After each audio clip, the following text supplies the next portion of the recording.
¿Por qué creer en la Torá? 2. La verdad está en todas partes, pero pocos hombres son capaces de verla.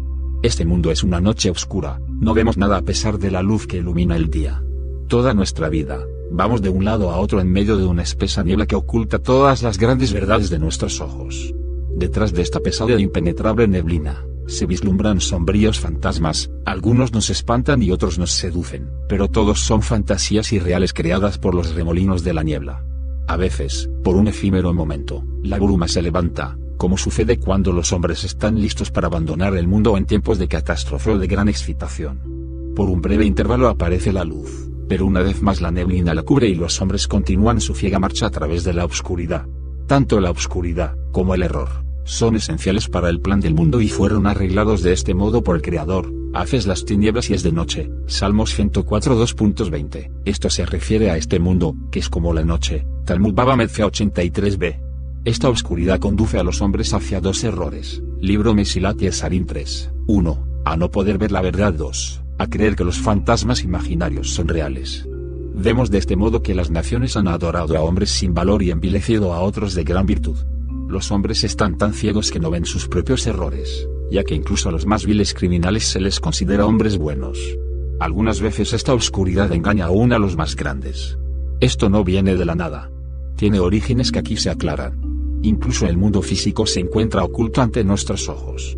De día, vemos un cielo vacío y olvidamos que sobre nosotros, en el espacio, se encuentran suspendidos enormes mundos.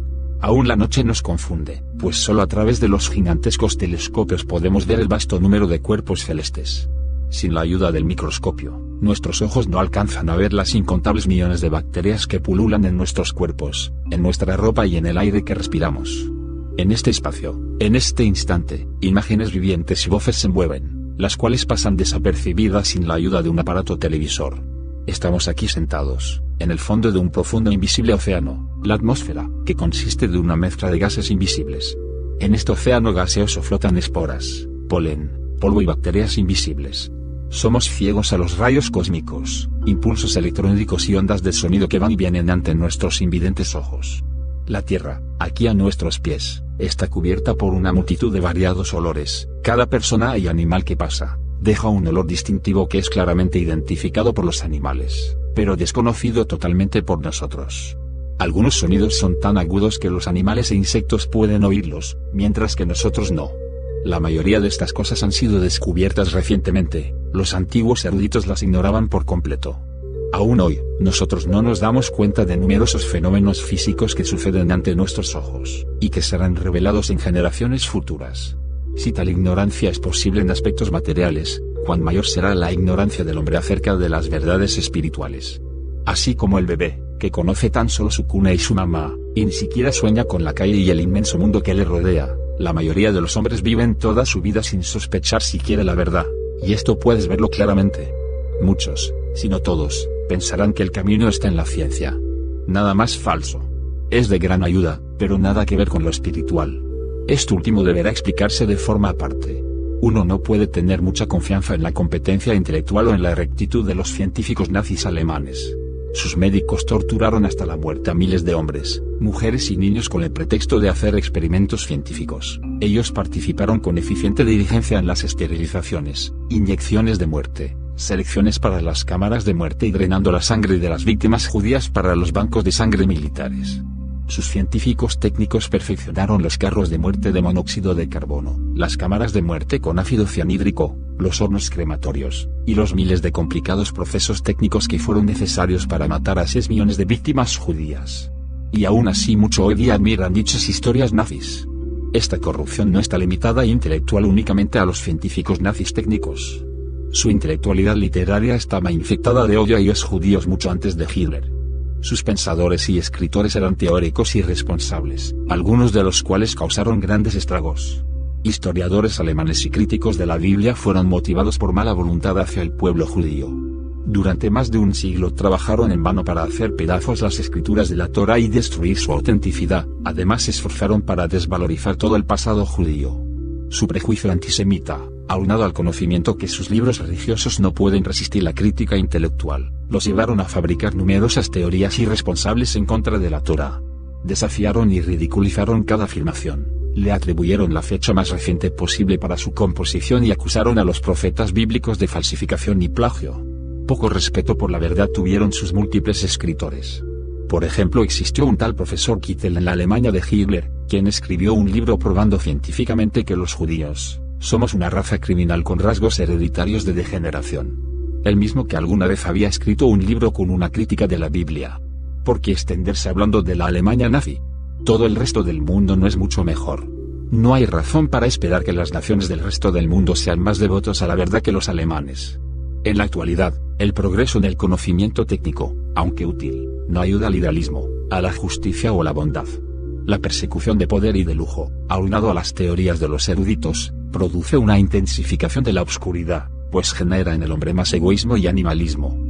Cuando la nación que poseía los mejores científicos del mundo se convirtió en la de los peores asesinos del mundo, demostró que la fe en la sagacidad y capacidad moral de los científicos es una creencia en dioses falsos. Aquí se encuentra toda la humanidad con sus ínfulas humanistas y religiosas falsas. Se idolatran futbolistas y se desprecia la verdad y la justicia. De la misma forma que el ateísmo es peor que la idolatría, el científico no evalúa si es correcto o no asesinar a millones. La ciencia no trata cuestiones del bien y del mal. El científico puede descubrir el gas más eficiente para destruir al hombre, inventar los más eficientes hornos para quemar los cuerpos y establecer la más eficiente maquinaria para convertir la grasa humana en jabón y grasas. Ni siquiera admite que exista una cuestión sobre el bien y el mal. Todos piensan únicamente en términos de utilidad según sus paradigmas egoístas. Para eso estudia todo el mundo con la justificación de ganarse la vida. Esto es necesario, pero en las sutilezas están las diferencias entre arriba y abajo. El mundo considera a las universidades como depósitos de virtud, pero en realidad son más bien guaridas de criminales. El único derecho que se enseña en las universidades es el derecho del laboratorio y el de la jungla. ¿Por qué? Porque dicen que el hombre es un animal que evolucionó accidentalmente del alga. Así como pueden destruir una alga sin ningún remordimiento, así pueden destruir al hombre. Cualquier virtud que se encuentre en las escuelas ha llegado del exterior, el cual abastece a los científicos con normas morales. Los científicos tienen una pizca de decencia, misma que adquirieron de sus no científicos padres, esposa y personas de bien que les rodean, si es que los hay. Pero esta pizca persiste no porque sea un científico, sino más bien, a pesar de ello. El hombre no puede inculcar en otros aquello de lo que él mismo no posee. Las cualidades de carácter moral deben desarrollarse, es una disciplina continua, y hombres que no fueron educados adecuadamente, no poseen la bondad, control de sí mismos, humildad, cooperación y defensa moral apropiada. Se necesita instrucción especial aún para llegar a ser un buen ciudadano y vecino. ¿Dónde se encuentra este entrenamiento y esta instrucción? Exclusivamente en la Torá escrita y oral, Talmud.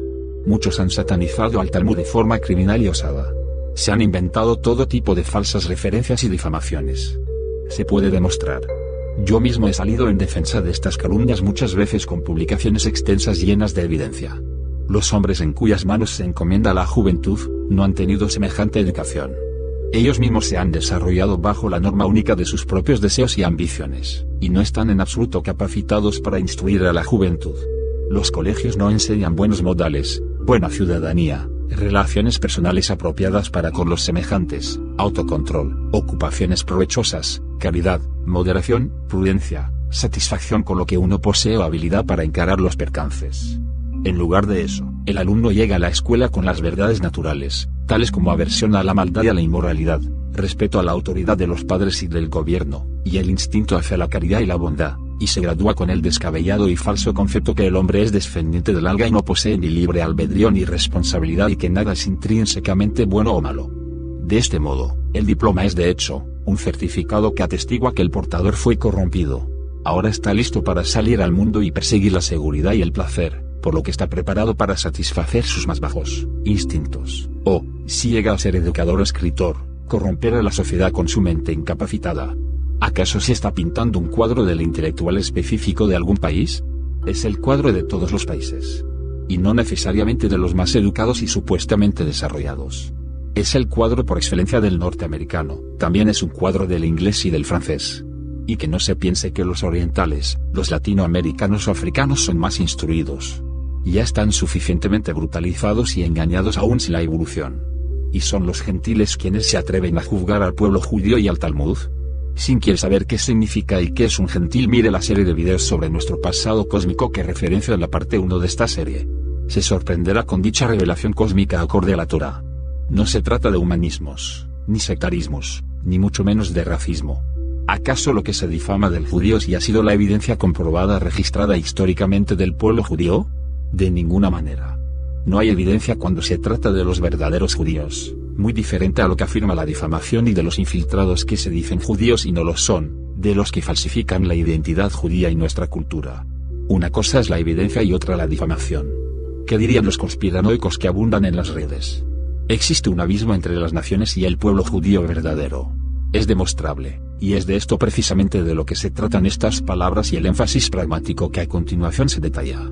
La inteligencia y la búsqueda de la verdad siempre han sido los puntos de partida para el judío en base a la revelación de la Torá oral y la tradición que desentraña los secretos de la Torá escrita.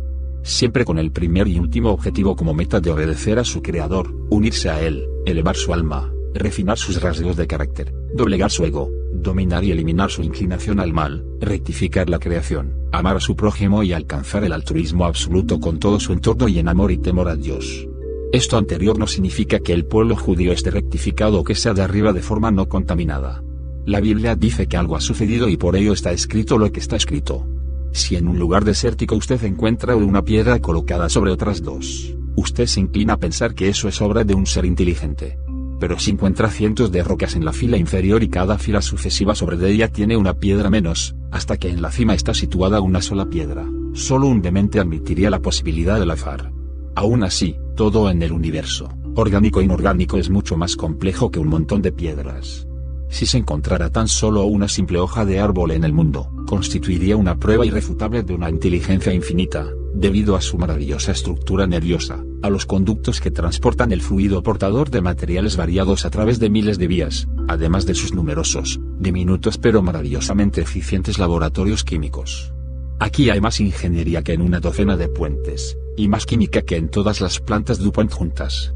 Y el mundo está lleno de billones de objetos naturales de tal complejidad y diseño preciso. Cada uno de estos objetos proclama en voz alta que una enorme inteligencia lo planeó. Si un frasco de tinta se vuelca accidentalmente puede manchar y formar la forma imperfecta de una letra. Pero si uno encuentra una palabra de 4 letras, gato, se convence que no fue resultado de un accidente, porque la forma de las letras y su disposición indica plan y propósito. Pero no existe plan y propósito sin inteligencia. La tinta y el papel carecen de inteligencia, por lo tanto, el autor es una inteligencia externa. Pero si en lugar de encontrar una palabra, encuentra toda una oración que expresa una idea, solo una mente deshonesta podría negar que es el trabajo de un ser pensante.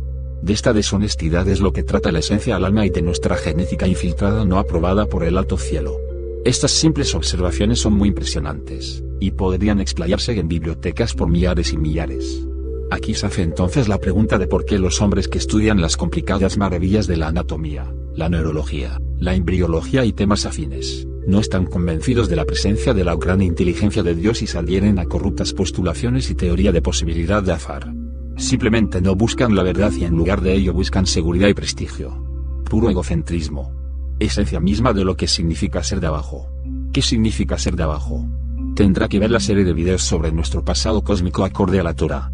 El judaísmo oficial ha explicado el tema del egoísmo bajo un prisma doctrinal que es cierto, pero incompleto. Es todo aquello que se ha develado sobre el reto de la existencia superando el mal. Es la lucha de la inclinación al bien versus la inclinación al mal. Grandes revelaciones hay al respecto muy valiosas y esclarecedoras de formas inimaginables. Sin embargo, hay que resaltar que definir o concluir con absoluta certeza que la caída del hombre, como se resumiría doctrinalmente el pecado de Adán y Eva de forma infantil y según la tradición, es o no una voluntad simple de sí o no, sería una gran osadía. La Biblia de forma integral no dejaría contestar esta pregunta de forma tan simplista. Hay un conflicto de huestes celestiales y espirituales, siendo esto innegable, no solo escrituralmente sino realmente.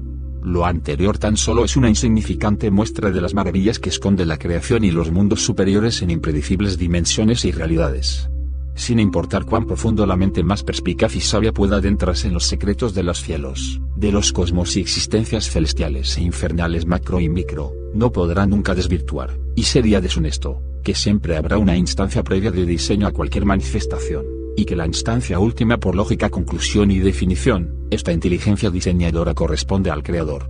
Siempre, sea cual sea el significado, estará al origen, al principio, como fuente primaria y única. Cualquier manifestación definida como existencia, emanación, creación u otro término, proviene de ese ser inefable e incognoscible que denominamos Dios, y nada ha venido a su manifestación sin que antes haya sido pensado, diseñado y o aprobado con propósito previamente por esta fuente. Así que continuando con el tema y no obstante lo razonable, ahí persisten evolucionistas, anticreacionistas y cosmogonías que niegan la absoluta soberanía de un creador, plan y propósito en todo lo infinito, aún a pesar de la infinita complejidad de la existencia, de realidades mundanas, de confrontaciones imprevistas en las edades cósmicas, sin percatarse que absolutamente todo siempre tuvo un plan prefabricado o una adaptación inconocible por nosotros. Es increíble cómo mucha gente está dispuesta a desacreditar el valor de la Torá inclusive sin haber hecho el esfuerzo de estudiarla. Mucho más aún con la tradición oral. Si algo en la Torá no es claro, habrá que seguir preguntando, buscando, escarbando. Hay quienes se dicen tolerantes y sin embargo no permiten pregunta ni debate alguno. Lo llaman blasfemia de entrada. Hay que averiguar lo que realmente significa. Preguntar ... signo de interrogación abierta cuál es el mensaje y cómo le vivo. Y que no se olvide aprender hebreo. No hay forma de entender correctamente la Torá cuando está traducida. Sociedades enteras han malinterpretado la Biblia debido a malas traducciones. Por ejemplo, la Torá usa 10 diferentes nombres de Dios. Estos nombres en el judaísmo oficial no se refieren a diferentes dioses, sino que, por el contrario, se refieren a diferentes aspectos de Dios. Cada nombre nos enseña algo único, pero en otro idioma están todos traducidos de la misma forma, así se pierde mucha revelación. Por otro lado, los estudios aquí propuestos revelan que sin que se descalifiquen las enseñanzas del judaísmo oficial citados, los nombres de Dios revelan una cosmología de huestes mucho más amplia y ajustada a una interpretación literal integral de la Torá. Hay que leer la Biblia inteligentemente prestando atención a infinidad de detalles correlacionados integralmente. La Torá no está relatando solo historia y cuentos. Por el contrario, es Torat Haim, literalmente, instrucciones para la vida. Y mucho más. Por esta razón, cada detalle contenido en ellas en sí mismo un mensaje de cómo uno debe incrementar el valor y la calidad de nuestras vidas. Todas las historias y mandamientos son mensajes filosóficos, que esperan ser revelados por una mente intelectualmente activa. Este es el enfoque que debemos tener al estudiar Torá. Si el mensaje es obvio, habrá que revisar debajo de la superficie. Si parece fuera de lo común, identificar el principio básico que se debe aprender de eso. Cada frase de la Torá tiene un significado infinito, no importa cuán insignificante parezca superficialmente. Fechas, nombres, números, eventos y linajes están ahí para enseñarnos algo. El diluvio, la Torre de Babel, la división del mar de los juncos, todos estos eventos bíblicos contienen impensables secretos para ser develados. Todos queremos grandeza. Pero, ¿qué diría si pudiera ser tan grande como Dios? Luchar por este objetivo es en realidad uno de los mandamientos. ¿Cómo llegar a eso? Lea la Torá. Estúdiela. Observe lo que Dios nos dijo acerca de la vida. No espere hasta que su vida esté casi acabada. Entiéndala. Haga preguntas hasta que entienda el mensaje que contiene. Compare cualquier aparente contradicción y resuélvala. No existen diferencias accidentales. Organícela. Todos queremos grandeza, pero la pregunta aquí es, ¿cómo pretendemos alcanzarla? Nuestra respuesta a esta pregunta también nos dará la respuesta de cuál es nuestra esencia. Y esto nos aplica a todos. La sabiduría solamente es útil cuando se tiene en la punta de sus dedos. La Torá debe ser nuestra enciclopedia, almanaque e índice para vivir. Repásela, para poder recordarla. Intégrela. Haga que las ideas sean parte de su realidad. Estudie las instrucciones y aplique los principios a su vida. Constantemente. Profundícela. Cada vez intente llegar a un nivel más profundo. La sabiduría de la Torá es infinitamente profunda. Nunca deje de estudiarla. La Torá que se olvida es como un hijo muerto. Cada idea y entendimiento nuevo es otro nivel de crecimiento. Puede ser que llegue el momento en el que llegue a ser igual de bueno que un profesional. Pero en la vida nunca llegará a ser la persona buena que puede llegar a ser, porque puede ser bueno, pero una vez que lo es, aún puede hacerse buenísimo. Es importante e indispensable que en todo momento nos involucremos personalmente en su estudio y práctica. Como dice la misma Biblia, Josué 1:2.8, pensarás en ella día y noche. El estudio de Torá está reconocido como el precepto más importante, porque abre la puerta para la observancia de otros mandamientos. Como dice el Talmud, Sabat 27, el estudio de Torá es igual a la suma de todos los otros mandamientos. Cuando usted compra un refrigerador, este viene con un pequeño libro de instrucciones. Si compra un avión 747 vendrá con una biblioteca entera de libros de mantenimiento. El Todopoderoso creó este mundo mucho más poderoso, complicado y más peligroso que un avión 747. La Torá es el manual de instrucciones del mundo. ¿Quieres saber cómo amar a la humanidad? ¿Quieres dejar de guardar rencor? ¿Quieres saber la definición de justicia? ¿Quieres saber qué es el matrimonio? ¿Quieres saber todo lo que les ha permitido? Búsquelo. Una sola palabra en la Torá encierra una infinidad de entendimientos. Si sabe cómo aplicar las herramientas adecuadas, la Torá puede ser entendida en 4 niveles principalmente. Pesat, la simple explicación de lo que dice la Torá. Es la interpretación literal. Dras, el Midrash es la fuente homilética de los conceptos bíblicos y de cómo aplicarlos a la vida. Remez, un nivel más sofisticado del Midrash, donde diferentes pronunciaciones de palabras revelan los diferentes significados. La Torá no está vocalizada, y para facilitar estas alusiones. Sod, el significado oculto y místico del universo, como está explicado en el Zohar. Estos 4 niveles forman la palabra pardes, que significa huerto. La Torá está llena de deliciosas frutas espirituales esperando ser recolectadas y saboreadas. Este significado es metafórico, y además también es una realidad cósmica. De hecho, esta es la razón por la cual el Todopoderoso nos creó con la necesidad de la comida. Esto es una señal de que necesitamos sabiduría para poder crecer. No puede uno decir, ya comí ayer o ya comí hace unos años y ahora no necesito comer. Rezamos 3 veces al día, siendo este hecho un paralelo de las 3 comidas diarias. Tiene que crecer diariamente para alimentar al alma. Es un error de la sociedad actual el hecho de que la gente crece en un solo aspecto y no en otros. Alguien puede ser muy exitoso en los negocios pero ser un adolescente en su vida espiritual. Dese cuenta de que así como sus aspiraciones profesionales no son las mismas hoy en día que cuando tenía 18 años, así también su acercamiento a Dios debe madurar y desarrollarse con el tiempo. Más aún, cuando come, usted tiene que masticar y luego eventualmente eliminar los desechos. De la misma forma, al obtener sabiduría tiene que pensar las cosas cuidadosamente y eliminar las partes venenosas. De otra manera, contaminará todo. Cuando un ingeniero tiene un problema en sus cuentas, revisa por ejemplo las tablas logarítmicas. Un abogado se dedica a los estudios de sus casos. El doctor tiene jornadas médicas. Un judío verdadero tiene por ejemplo la Mishnah, parte de la Torá oral. A veces, parece que la Torá escrita y la Mishnah se contradicen. Una dice erradica el mal y la otra dice ama a la humanidad. ¿Realmente se contradicen? Si ciertos síntomas se contradijeran en sus funciones corporales, usted iría al doctor y lo hablaría con él. De la misma forma, cuando tenga una dificultad para entender la Torá, mire lo que los comentaristas tienen para decir al respecto. Probablemente no será el primero en preguntar esto, y puede beneficiarse de generaciones de estudiosos que lo precedieron. La mejor opción es preguntar a fuentes confiables. La Torá, que es tan comprensiva y viene de una fuente divina, tiene principios inmutables de estudio. Si ignora las reglas, es casi seguro que llegará a un entendimiento equivocado. Sea flexible y perseverante en la búsqueda de respuestas con objetividad, coherencia y honestidad. Si es honesto de arriba, recibirá ayuda. ¿Qué sabe sobre la forma de lidiar con sus padres? ¿Qué sabe sobre conocer nuevos amigos? Lo que aprenda memorícelo, regístrelo. Es una tontería tener sabiduría e ignorarla. Cada noche repase su día y escriba en un cuaderno lo aprendido en ese día. Cada comienzo de mes, repase su mes. ¿Qué es lo que ganó? ¿Qué aprendió sobre la vida? Y sin embargo, hay quienes desvalorizan y minimizan esta vida y su sabiduría, así como las consecuencias caóticas de la ausencia de esta y la importancia de una vida comprometida con las instrucciones de vida de la Torá. Esto último aplica tanto para seculares como para aquellos que se dicen estudiosos bíblicos con visiones y doctrinas en el mejor de los casos solo parciales y escasas de verdadero crecimiento virtuoso y piedad. La Torá es sabiduría para la vida. Cuanto más Torá sepa, más se completará. La Torá oral es tan absoluta como la escrita. Una no puede ser entendida sin la otra. Y lo mismo debe decirse de todas las otras facetas de Torá como Kabbalah, Nuevo Testamento y otras. Por ejemplo, maneje la Mishnah y descubrirá un nuevo mundo de entendimiento y comprensión. Tiene una visión de la vida, recuérdela e intégrela.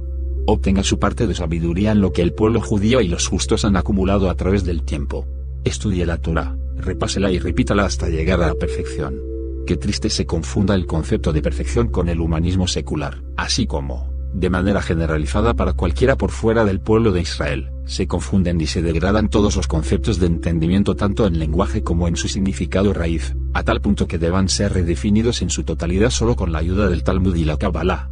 Peor aún, confundir obediencia con ignorancia, superación con rebeldía, Torá oral con satanismo, sabiduría con imaginación, devoción y fidelidad del pueblo judío, con la Torá, las mitzvot y el prójimo, con altivez, malicia y segregación. Y por el otro lado también confundir lo revelado del Nuevo Testamento con idolatría y disociación de Torá al asociarlo al cristianismo. Los rabinos enseñan que la Torá son los planos de la creación, lo cual significa que cualquier cosa que quiera uno saber sobre la vida lo puede encontrar en la Torá. Lo único que tenemos que hacer es buscar y preguntar las cosas adecuadas. Cuando estudiamos Torá, no estamos estudiando un texto abstracto del mundo antiguo, pasado de moda. Estamos estudiando la manera en cómo Dios quiere que vivamos de la mejor forma en la tierra ahora y trascender a otros mundos. De hecho, hay que inmiscuirse en el texto para descubrir la esencia de la revelación, que es la esencia de la creación. Claro, existen aquellos que describen al judaísmo y el creacionismo como una religión o una mera identidad nacional, precisamente por desconocer las profundidades de la revelación y ajustarlas al tamaño de su mejor doctrina. Igualan a la gigantesca elevación y producción judaica, despectivamente, con la degradante e irrefutable perversidad de todos los otros pueblos y religiones. Increíblemente y a pesar de toda la irrefutable evidencia dejada en el transcurso de la historia por el pueblo judío, sus sabios y sus enseñanzas, entregando sus vidas, fieles a las descripciones citadas anteriormente sobre la importancia y compromiso de un judío con la Torá y su creador, se les califica por el mundo como infieles, corruptos y merecedores de todo el historial antisemita que ha llenado de sangre sus vidas, pues Dios los abandonó. ¿Acaso se cree que no hay explicaciones? En todos los campos hay expertos cuyas opiniones deben ser conocidas porque desarrollan un entendimiento instintivo de su materia como resultado de su permanente y esforzado estudio. Esto es aún más cierto en el caso del estudio de la Torá. El conocimiento completo de la Torá no consiste solo en conocer lo escrito actualmente, aunque para ello uno debe concentrar todas sus facultades para adquirir el vasto conocimiento contenido en los libros de las Sagradas Escrituras. El conocimiento cabal consiste en comprender el sentido de la Torá, esto es, como resultado de su vasto conocimiento de la Torá, una persona ilustrada percibe intuitivamente el sentido de los preceptos de Dios. Cuando haya absorbido todas las instrucciones de la Torá se volverá naturalmente capaz, con la ayuda de su experiencia e instintos adquiridos, de ponerlas en práctica. La concentración total no le es suficiente, al estudiante, para adquirir ese instinto. Esto le exige la entrega total de todo su ser. Solo aquel que posee la cualidad de la dedicación íntegra a sus estudios puede ser considerado una autoridad en la Torá y merecer el título de sabio. Los sentidos e instintos de este hombre han sido agudizados y su ser interior ha adquirido la capacidad de entender las sutiles diferencias en las palabras de la Torá y sus leyes.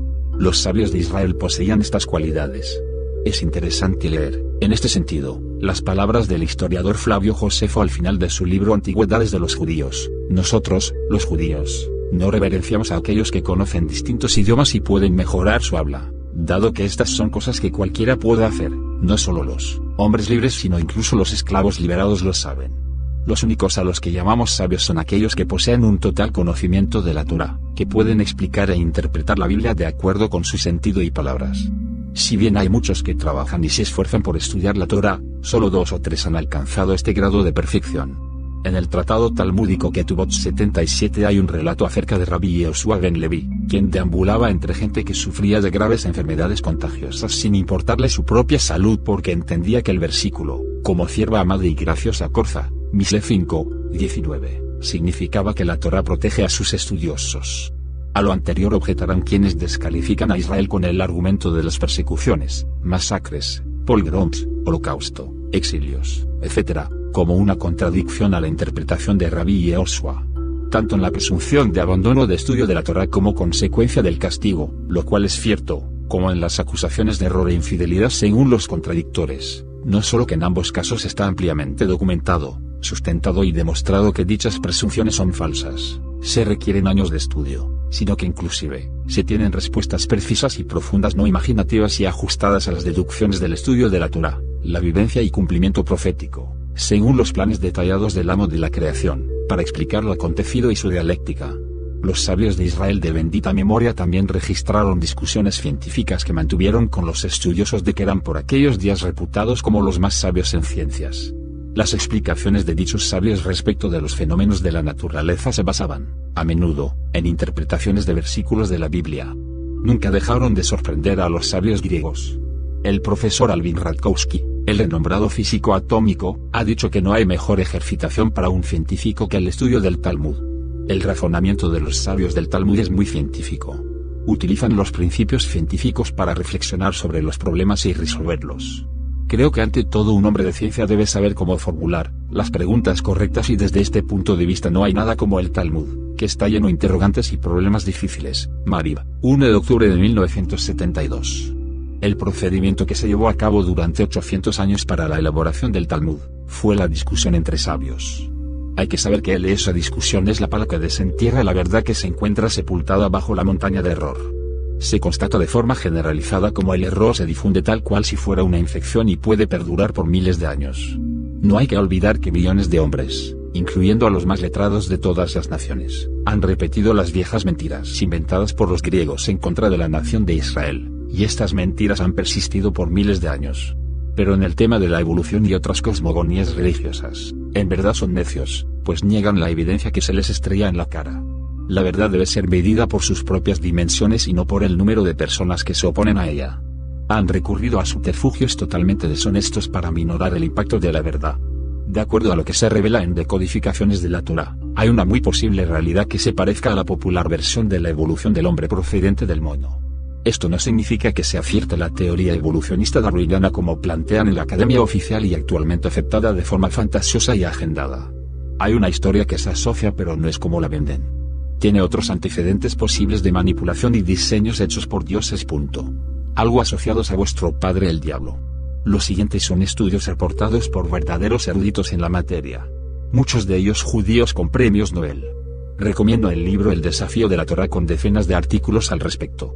Así por ejemplo para clarificar el mar de confusión que hay alrededor de todo este revoltijo entre verdades y mentiras sobre nuestra realidad y nuestra historia, por ejemplo. ¿Qué decir acerca de los fósiles que los evolucionistas afirman que son restos de hombres prehistóricos? No existe ninguno. Sin duda alguna, no existen. A pesar de los reportes sensacionalistas de nuevos descubrimientos por todas partes que invariablemente abundan en la prensa, no han encontrado un solo fósil del eslabón perdido. Sí, esto suena a blasfema de ciencia. Ya sea que sean simios, o humanos ordinarios del tipo contemporáneo o fraudes deliberados. El primate fósil Procónsul africanus, que había sido descrito como progenitor tanto de monos como de humanos, fue finalmente declarado en una reunión del Congreso de Zoología en Londres, revista Time, 28/julio/58, ser nada más que un simio. Así una fábula largamente establecida fue demolida finalmente, tras haber servido por años como una de las pruebas de la evolución. La prueba entera estaba basada en unos cuantos huesos y no en un esqueleto completo. Pero cuando finalmente encontraron la cabeza y antebrazo del procónsul, revelaron que el fósil pertenecía definitivamente a un mono.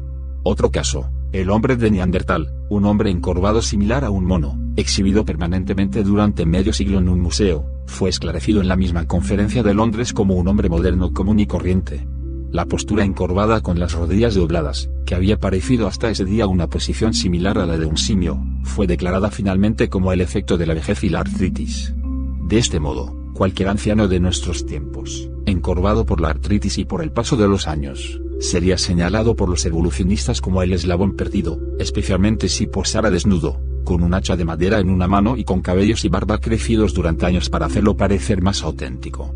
En el mismo año, 1911, del debut del hombre de Neandertal, se anunció otro gran descubrimiento, el hombre de Piltdown. Por 50 años su retrato, dibujado como si en realidad hubiese sido fotografiado mientras vivía, adornaba los libros de historia a pesar de que el hallazgo consistía en nada más que una quijada y un diente. Había réplicas de esta quijada en 300 museos alrededor del mundo para la edificación del público. El 22/octubre/53, se descubrió y admitió públicamente que la quijada no era un fósil sino que pertenecía a un mono que había muerto 50 años atrás, que el diente había sido alisado con una lima para ayudar al engaño y que todo había sido teñido químicamente para aparentar antigüedad. Desde la perspectiva antropológica, ¿dónde están los cientos de variadas especies de subhumanos que no evolucionaron en el hombre? ¿Qué pasó con sus restos? Por todas partes deberían hallarse sus huesos, pero no se ha encontrado ni uno solo de estos legendarios eslabones perdidos. Incluso si sus huesos pudieran haber desaparecido sin dejar rastro alguno, sus descendientes deberían encontrarse vivos por todo el mundo. Considere el dilema de los evolucionistas. Sería totalmente imposible, aún de acuerdo a ellos, que dos diferentes especies hubieran evolucionado por accidente en un hombre idéntico. No hay variaciones del hombre, pues todas las razas del hombre son exactamente idénticas en todos los órganos, funciones y estructura del cuerpo y todos pueden procrearse juntos. Aún así, Estos teóricos se ven forzados por su teoría a decir que todas las especies inferiores de hombres desaparecieron sin dejar huella, o que todas las especies inferiores se desarrollaron accidentalmente de manera idéntica y evolucionaron en el mismísimo Homo sapiens, obviamente una afirmación imposible. De los millones de hombres prehistóricos que supuestamente existieron, no se ha descubierto ninguno ni vivo, ni muerto, mientras que sí se han encontrado muchos cuerpos humanos ordinarios fosilizados. Jamás se hace mención de los fósiles de humanos normales en los libros y en los periódicos. Es esta la basura con la que seducen a generaciones de jóvenes para apartarlos de su creencia en la divinidad del hombre.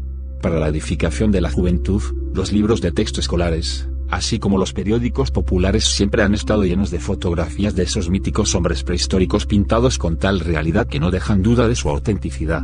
Claro, este párrafo anterior también tendría distorsión y confusión acorde con lo que aquí se pretende dilucidar de forma más exacta sobre los orígenes de nosotros. Si hay divinidad, pero también hay una infiltración no aprobada.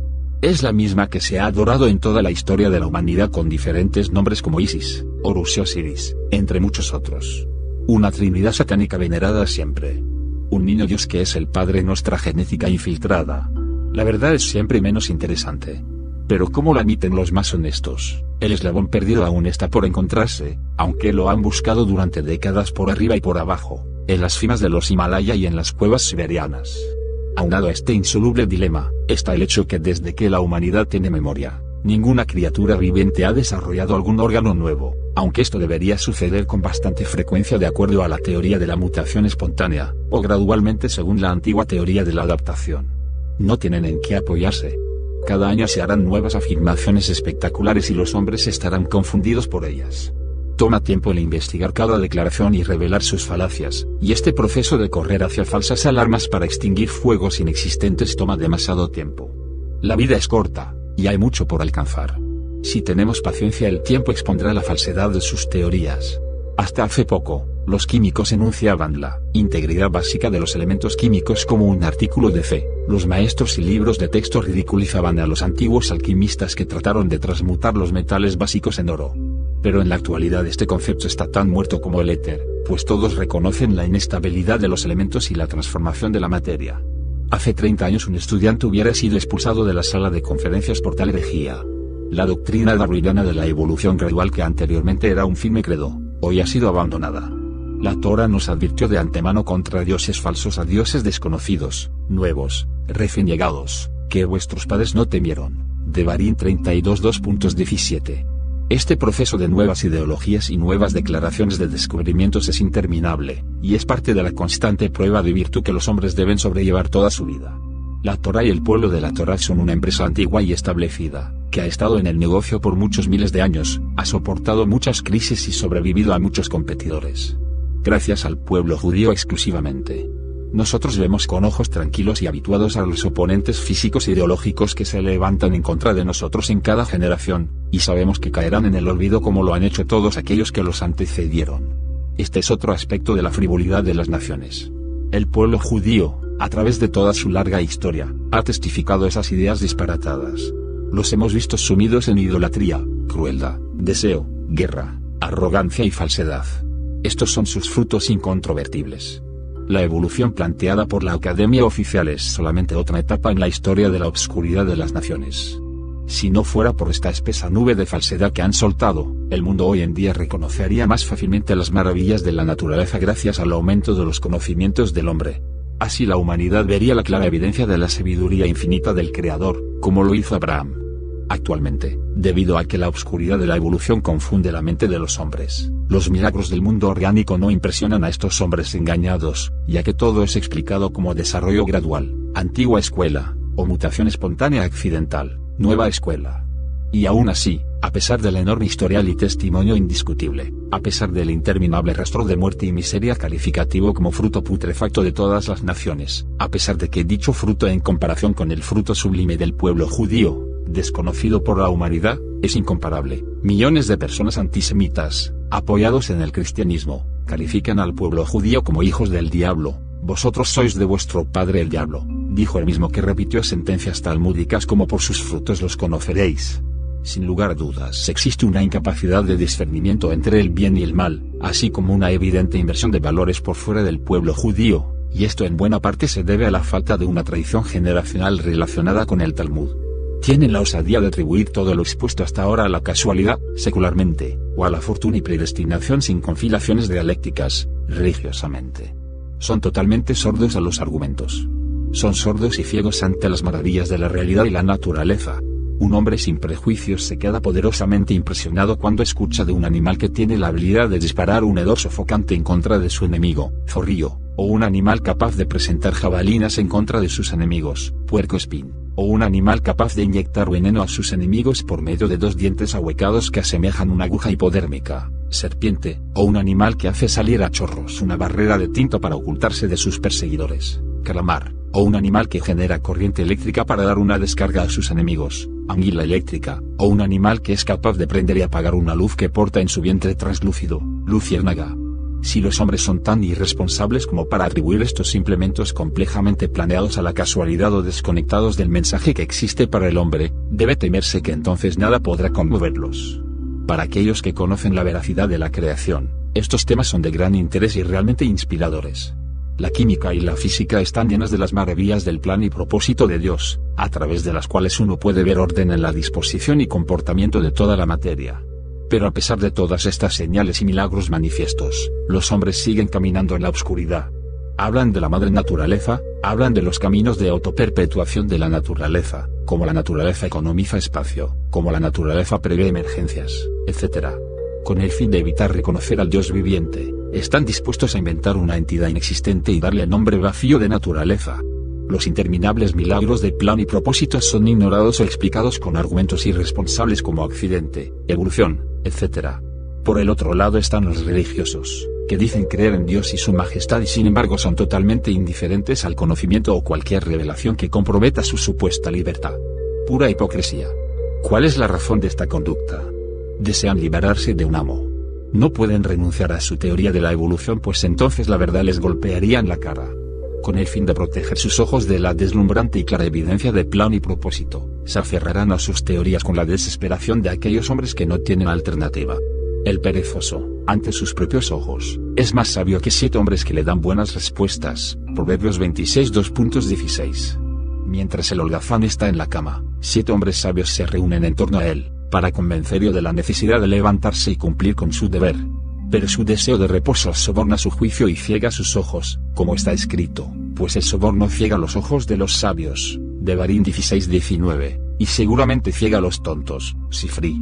Para poder alcanzar su deseo, se ve obligado a refutar las buenas razones que lo confrontan. Para ese fin, su mente se esfuerza extraordinariamente hasta que encuentra alguna refutación más o menos plausible. Así, los teóricos sin tener las mínimas bases y en un tema que es imposible pretender investigar apropiadamente, niegan la responsabilidad del hombre por sus actos y rehúsan el principio del libre albedrío. Atribuyen los actos del hombre, única y exclusivamente a factores neurofisiológicos, raza, genética, medio ambiente, etc. Desconocen las variables y fases involucradas en torno del verdadero significado del libre albedrío, ampliamente examinado y debatido en el Talmud y Kabbalah, y su relación con los propósitos divinos en el hombre. Y de este modo, nuestro holgazán ha confeccionado una refutación rimbombante e impresionante que antepone al llamado del deber y la responsabilidad, y se ha preparado de antemano con una excusa para cualquier hecho que sus deseos le lleven a realizar. Es así que todos los hombres tienen deseos que los sobornan evitándoles ver la verdad. Los científicos materialistas al igual que religiosos y los idólatras. Entonces, ¿cómo es posible para un hombre ver la verdad? En la actualidad los únicos hombres capaces de reconocer la verdad son aquellos que la adquirieron por tradición. No obstante, los hombres pueden no desear atenerse a la tradición. Pueden alegar que solo aceptan aquello que sus ojos pueden ver. La desacreditan y la asocian a su inherente corrupción y desconfianza malsana. ¿Creen ellos que George Washington existió? Seguro que sí. ¿Y cómo lo saben? ¿Alguno de ellos lo vio? Y sin embargo, toda persona se apoya en alguna forma de tradición, pues todo conocimiento de la historia es a través de la tradición, aunque cuando se trata de descalificar al judaísmo, si la nieguen. ¿Es acaso George Washington una tradición aceptada por todos los hombres? De ninguna manera. El vulgo de África, el cercano Oriente, India, China y Japón, no supieron nada de él en ninguna generación. Aún hoy, la mayor parte de la humanidad no conoce su nombre. Pero miles de sus compatriotas lo conocieron. ¿Alguna vez alguien actualmente vivo habló con alguien que lo conoció? No, pero un hecho tan conocido debe ser aceptado como verdadero. Entonces, ¿cómo saber que George Washington era muy conocido en su época? Respuesta: a través de la historia escrita y por la historia oral que pasó de generación en generación. Entonces la historia judía escrita, la Biblia, está más difundida en el mundo que la historia escrita norteamericana, al igual que la historia oral tiene más difusión mundial que la historia oral norteamericana. La historia norteamericana admite que solo miles de personas conocieron a George Washington, mientras que la historia judía insiste en que la entrega de la Torá en el monte Sinaí fue presenciada por millones. Muchos millones de personas de nuestra nación en todas las generaciones testificaron las tradiciones históricas que escucharon de sus propios padres, sin mencionar los millones y millones de musulmanes y cristianos que por siglos han creído y siguen creyendo hoy en día en este hecho histórico. No existe una sola tradición histórica en el mundo, incluyendo los últimos acontecimientos de nuestro tiempo, que tengan tanta autenticidad como este hecho, tanto en los testimonios escritos, como en la opinión pública basada en la tradición.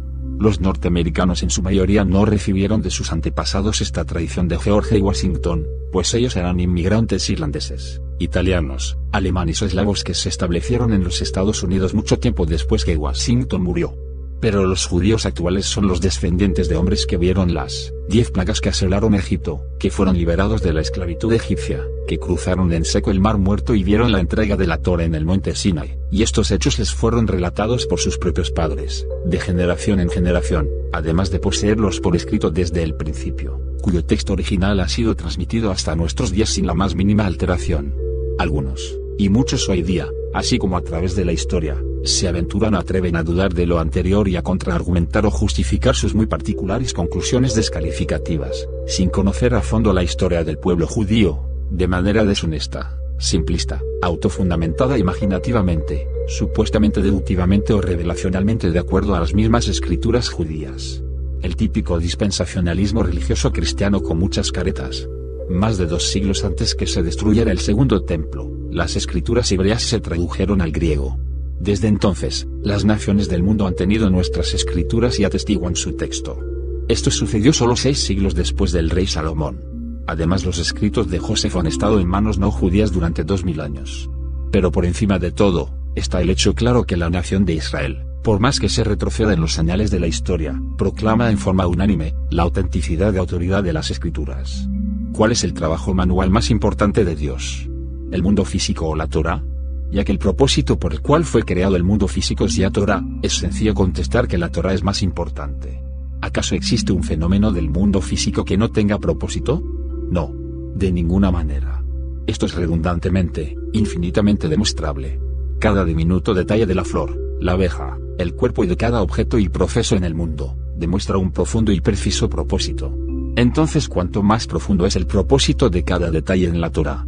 Cuando el ministro de una gran nación manda un comunicado diplomático a otra nación, este no se escribe apresuradamente, ni se escogen las frases al azar o simplemente por su calidad literaria, sino que se analiza cuidadosamente cada palabra para ver de qué formas puede entenderse.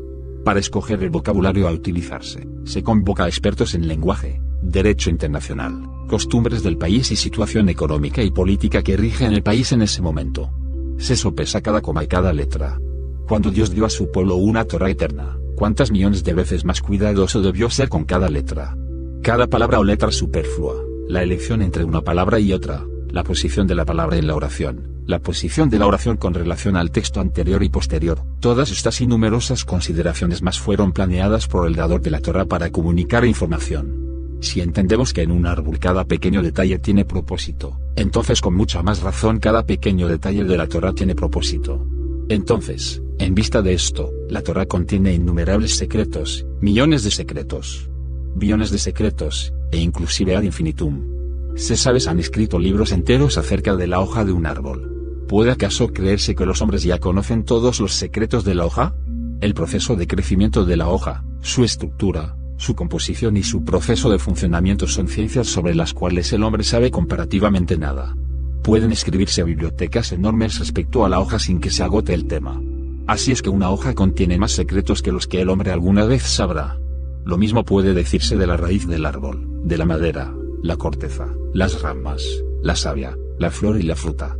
Todas las bibliotecas del mundo son demasiado pequeñas para la descripción de la infinita química, ingeniería estructural y logística de la más pequeña de las creaciones de Dios.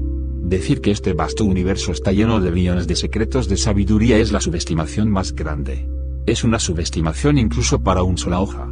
Si esto es cierto para el universo, con cuánta más razón es cierto eso respecto a la Torá, para la cual fue creado todo el universo. Ahora, ¿es posible aprender algunos de los secretos de la Torá? Este deseo de conocer secretos es una debilidad. ¿Acaso ya aprendió toda la sabiduría que está explícitamente escrita en la Torá? El Talmud está lleno de sabiduría secreta, ni hablar de la Kabbalah, pero asimismo posee gran sabiduría al alcance de todos. Hay grandes secretos sobre la superficie, pero son ignorados por el hombre. Inclusive cuando son recalcados, se aprecian muy poco. Seguramente, los secretos más sutiles serían vagamente apreciados por la mayoría de los hombres, sobre todo cuando estos son abiertamente menospreciados por las naciones y mucho más por los suplantadores y críticos de la Torá. ¿Qué podría decirse acaso de los antisemitas y aquellos que califican el Talmud y la Kabbalah como satánicos o costumbres agüereras y artes adivinatorias fenicias y de Oriente? Por eso es, que están escondidos. Esto último cae en unos niveles tan absurdos y ridículos que desafían la cordura. Por ejemplo, adjudicar la sabiduría de la santa tradición oral a costumbres aprendidas de Oriente por el pueblo judío en su transitar rebelde y demoníaco, como dicen los cristianos de todo tipo, inclusive hoy día disfrazados de judíos o suplantándolos a estos como los verdaderos escogidos por gracia, desconociendo que toda la infinita complejidad escondida en el Talmud y la Kabbalah, siempre están referidas de manera redundante a cada versículo de la Torá escrita y el Tanaj, a los profetas, a cada letra de la Torá, al idioma hebreo, a los patriarcas, a cada evento registrado de manera incontrovertible en la historia del pueblo judío, a las disertaciones y conclusiones más sublimes del temor y el amor al Dios del pueblo de Israel, a sus leyes, a sus estatutos, a su jurisprudencia, a los preceptos, a las explicaciones detalladas y exigentes de cumplimiento de la voluntad del Eterno, a la más absoluta reverencia por el nombre de Dios, etc. Las referencias, si se quiere, son incontables. Y la conclusión de todos estos críticos, ¿cuál es? Que todo lo anterior fue copiado de otra cultura que no tiene ahora, ni nunca tuvo, acceso a dicha sabiduría proveniente exclusivamente de la Torá. ¿Acaso los fenicios y en Oriente conocían la Torá? Esto es verdaderamente insolente. Estudia este blog y conozca la información que estará aquí. Conecte con lo aquí explicado y concluya por usted mismo si tiene o no posibilidad de ser cierto. Quizás usted sea de aquellos que no le gusta pensar y solo acepta atajos y versiones simplistas de la realidad. Quizás usted sea de aquellos que hacen de su fantasía verdades absolutas. Quizás usted sea dogmático y religioso. En dichos casos, esta información no es para usted. David Saportas.